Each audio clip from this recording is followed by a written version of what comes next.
Hi, I'm Dr. Melissa Leber. I'm a sports medicine physician and an emergency medicine physician at Mount Sinai Hospital. Hi, I'm Dr. Shawn Anthony. I'm a shoulder, knee, and sports surgeon at Mount Sinai.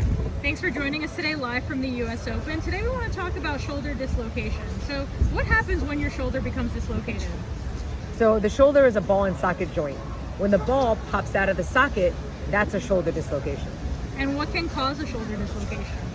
So a shoulder dislocation can come most commonly from trauma, like a fall, or especially in the winter time, we see it with ice skating and skiing and those kinds of sports with a more traumatic fall.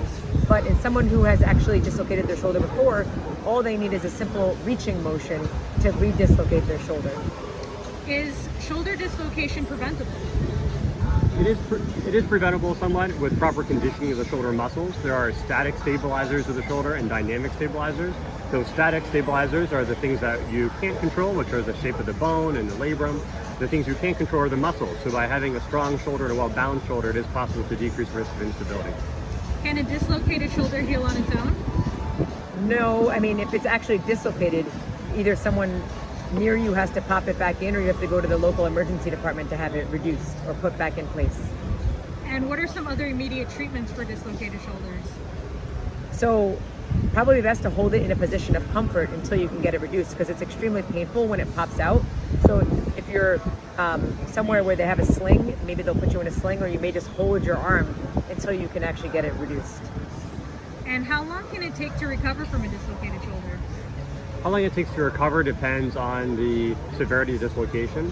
Assuming that there are no broken, sometimes the bone can actually break during the dislocation, which is a much longer recovery process.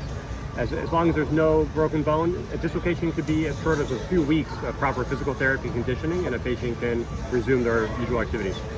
So if a patient requires surgery, what can they expect from that surgery, and how long is the recovery process?